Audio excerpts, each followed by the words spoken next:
അന്തിമഘട്ടത്തിൽ Congress CPM വാക്പോര് കനക്കുന്നു.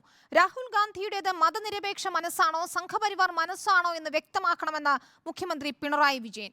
Rahul ഗാന്ധിക്ക് കേന്ദ്ര ഏജൻസികളെ ഉൾപ്പെടെ ആരെയും ഭയമില്ലെന്നായിരുന്നു പ്രിയങ്ക ഗാന്ധിയുടെ മറുപടി. പിണറായി മോദിയെ സുഖിപ്പിക്കുകയാണെന്ന് AICC ജനറൽ സെക്രട്ടറി KC വേണുഗോപാലും തിരിച്ചടിച്ചു. കേരളം കടന്നാൽ ഇന്ത്യ സഖ്യത്തിന്റെ ഭാഗമാണെന്ന് കോൺഗ്രസ് മറക്കരുതെന്ന് യെച്ചൂരിയും മറുപടി നൽകി. പിണറായിയെ എന്താണ് കേന്ദ്ര ഏജൻസികൾ അറസ്റ്റ് ചെയ്യാത്തതെന്ന രാഹുൽ ഗാന്ധിയുടെ പ്രസംഗത്തെ ചൊല്ലിയാണ് ഇന്ത്യ സഖ്യത്തിലെ പങ്കാളികൾ രണ്ടാം ദിവസവും വാക്കുകൾ കൊണ്ട് ഏറ്റുമുട്ടുന്നത്.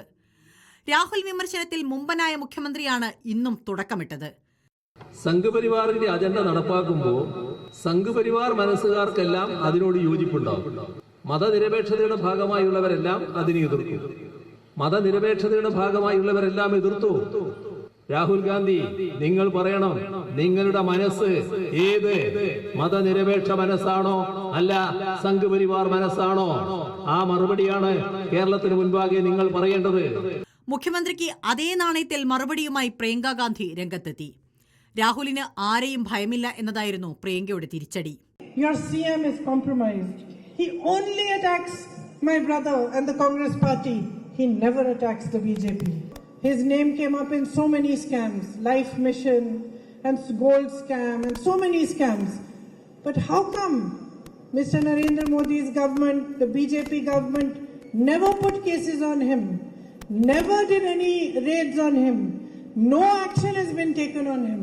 രാഹുൽ ഗാന്ധിയെ പ്രതിരോധിച്ച് AICC ജനറൽ സെക്രട്ടറി KC വേണുഗോപാലും എത്തി. മുഖ്യമന്ത്രിയെ അറസ്റ്റ് ചെയ്യണമെന്നല്ല രാഹുൽ ഗാന്ധി ഉദ്ദേശിച്ചത്, ഉന്നയിച്ചത് രാഷ്ട്രീയ ചോദ്യമാണെന്നും അദ്ദേഹം വിശദീകരിച്ചു. എല്ലാ ഇതിനെ ഉപയോഗിച്ചുകൊണ്ട് തെരഞ്ഞെടുപ്പ് രംഗത്ത് എല്ലാവരെയും ഉപയോഗിച്ചുകൊണ്ട് അദ്ദേഹം വോട്ട് പിടിക്കാൻ ശ്രമിച്ചുകൊണ്ടിരിക്കുകയാണ്. നരേന്ദ്രമോദി അവിടെ ചെയ്യുന്നതല്ല ഇവിടെയും ചെയ്യുന്നത്. ഒരു വ്യത്യാസമില്ല, രണ്ടുപേരും തമ്മിലൊരു വ്യത്യാസമില്ല. കോൺഗ്രസിൻ്റെ സീറ്റുകൾ പരമാവധി കുറക്കുക, അത് BJPയുടെ ആവശ്യമാണ്, CPMൻ്റെ ആവശ്യമാണ് കേരളത്തിൽ. ഇത് രണ്ടുപേരും കൂടെ യോജിക്കുന്ന ഒരു കണ്ണിയിലാണ് ഈ കാര്യങ്ങൾ ഡീലിങ്ങിനെ പോയിക്കൊണ്ടിരിക്കുന്നത്. മുഖ്യമന്ത്രിക്ക് പിന്തുണയുമായി CPIM ദേശീയ നേതൃത്വവും കടന്നു വന്നു. BJP is the main target, then come, let us defeat the BJP. If your main target is the left and the Kerala Chief Minister, then you are only helping the BJP. Rahul ഗാന്ധിയെ വ്യക്തിപരമായി പരിഹസിക്കുന്ന പ്രതികരണവും LDF ക്യാമ്പിൽ നിന്നുണ്ടായി. പിണറായി വിജയൻ അടിയന്തരാവസ്ഥയുടെ കാലഘട്ടം മുഴുവൻ ജയിലിലായിരുന്നു. ഒട്ടനവധി തീവ്രമായ അനുഭവങ്ങളിലൂടെ വളർന്നു വന്നതാണ്. നല്ല സ്വർണ്ണക്കരണ്ടിയിൽ പാല് കുടിച്ച് വളർന്നതല്ല, വിദേശ രാജ്യങ്ങൾ ഇറക്കുമതി ചെയ്തിരുന്ന പാൽപ്പൊടിപ്പാൽ കുടിച്ച് വളർന്നതല്ല. കേരളത്തിലെ ജനങ്ങൾക്കിടയിൽ പട്ടിണി കിടന്ന് ദുരിതമനുഭവിച്ച് ആ ജനതയുടെ എല്ലാ ദുഃഖങ്ങളിലും പ്രശ്നങ്ങളിലും പങ്കാളികളായി വളർന്നു വന്ന നേതാവാണ് രാഹുൽ ഗാന്ധിയെ പോലെ എല്ലാ പിണറായി വിജയൻ. മുഖ്യമന്ത്രിയും CPIMും രാഹുൽ ഗാന്ധിയെ മുഖ്യ ശത്രുവായി പ്രഖ്യാപിച്ചു. BJP ഭയത്തിലാണ് മുഖ്യമന്ത്രി ജീവിക്കുന്നതെന്ന് പ്രതിപക്ഷ നേതാവ് VD സതീശൻ തിരിച്ചടിച്ചു. മുഖ്യമന്ത്രിക്ക് ചേരുന്ന ഏറ്റവും നല്ല പദം കസവ് കെട്ടിയ പേടിത്തൊണ്ടൻ എന്നാണ്.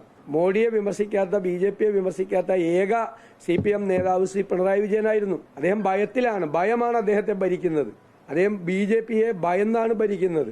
പ്രചാരണം അവസാന ദിനങ്ങളിലേക്ക് കടക്കുന്നതോടെ കോൺഗ്രസ് CPIM വാക്പോര് ഇനിയും രൂക്ഷമാവാനാണ് സാധ്യത. റിപ്പോർട്ടർ, ആലപ്പുഴ.